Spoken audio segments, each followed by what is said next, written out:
नमस्कार दोस्तों, आप देख रहे हैं नवादा लाइव। मैं हूं वरुणेंद्र।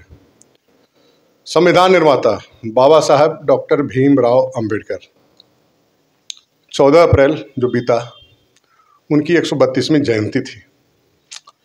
स्वाभाविक है, जयंती थी तो बड़े पैमाने पे उस दिन कार्यक्रम आयोजित हुआ विभिन्न स्थानों पे, विभिन्न संस्थाओं में, और उन्हें श्रद्धा के साथ याद किया गया, श्रद्धांजलि अर्पित की गई। लेकिन बाबा साहब जितने बड़े नाम हैं देश दुनिया में, कोई एक दिन और एक घंटे में तो उन्हें याद किया नहीं जा सकता और उन्हें श्रद्धांजलि दी नहीं जा सकती है। ऐसे में लगातार आयोजनों का दौर जारी है। 14 अप्रैल को तो बड़े पैमाने पर हुआ ही। 15 अप्रैल को बाबा दशरथ मांझी जागृति मंच के तत्वावधान में ककुलत में एक आयोजन हुआ, जिसमें पूर्व मुख्यमंत्री जीतन राम मांझी भी शामिल हुए। गोविंदपुर के जो वर्तमान में विधायक हैं राजद के, मोहम्मद कामरान भी थे उस कार्यक्रम में। एक बढ़िया आयोजन हुआ। आज तीसरे दिन मॉडर्न इंग्लिश स्कूल में, जो न्यू एरिया ब्रांच है, उसके सभागार में एक बृहत आयोजन हुआ। और मॉडर्न इंग्लिश स्कूल के जो डायरेक्टर हैं डॉक्टर अनुज कुमार, उनके द्वारा ये आयोजन किया गया था बाबा साहब की जयंती समारोह।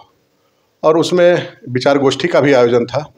काफ़ी संख्या में लोग शामिल हुए, सैकड़ों की संख्या में, और सब लोगों ने बाबा साहब को श्रद्धांजलि दी।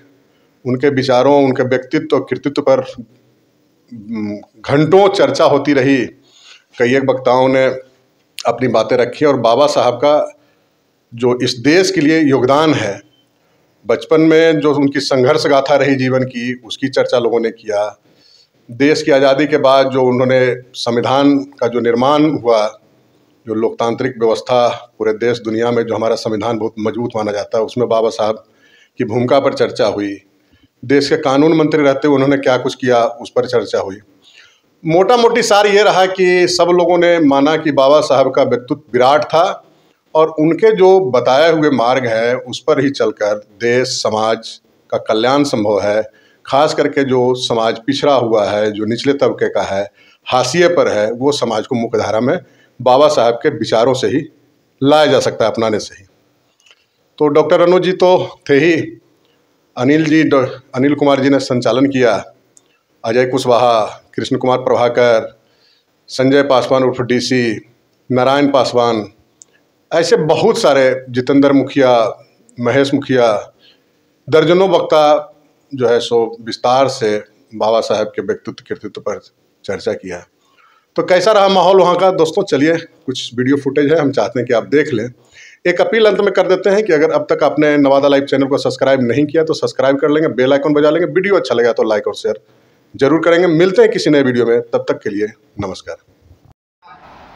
इस संविधान को लिखने में सबसे बड़ी भूमिका अगर किसी व्यक्ति को इस देश में है तो डॉक्टर भीमराव अंबेडकर का।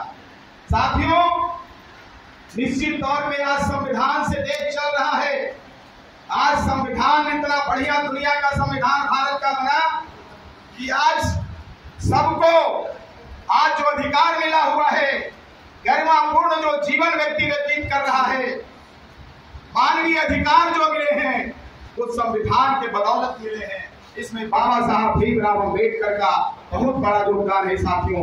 इसलिए बाबा साहब भीमराव का जो संघर्ष है आज भी हम लोगों के लिए, करोड़ों लोगों के लिए प्रेरणा स्रोत हैं। हम लोगों का प्रेरक मार्गदर्शन उनका व्यक्तित्व करता रहेगा। साथियों, जो उन्होंने 2-3 बातें कही, उसमें उन्होंने कहा शिक्षित बनो, शिक्षित बनो, और जब तक शिक्षित नहीं बनोगे तब तक तुम अपने अधिकार को नहीं समझोगे, और जब आप अधिकार को नहीं समझोगे तुम लड़ाई क्या लड़ोगे, अपने हक की लड़ाई क्या लड़ोगे। उन्होंने अपने लोगों को ही, जिसको पढ़ने के लिए जिन लोगों को विदेश भेजा था, 1956 मार्च 1956 का वो दिन है। आगरा के भाषण में उन्होंने कहा, मुझे पढ़े लिखे लोगों ने ही धोखा किया है। जिन लोगों को पढ़ने के लिए बाहर भेजा, उनको लगा कि वो प्रेम सोसाइटी समाज के लिए कुछ काम आएंगे, हमारे कारवा को आगे बढ़ाएंगे। जिस संघर्ष को हम लेकर आगे चल रहे हैं, लेकिन वो अपना पेट पालने में लग गए, सिर्फ वो अपने परिवार का देखभाल करने लगे, समाज के लिए उनका कोई कंट्रीब्यूशन नहीं रहा। इसलिए उन्होंने बड़े दुखी मन से कहा था, मुझे पढ़े लिखे लोगों ने और अपने लोगों ने, जिनको हमने आगे बढ़ाया, जिनको हमने पढ़ने का मौका दिया कि वो आएंगे और समाज के काम आएंगे। साथियों, आज क्या हो रहा है?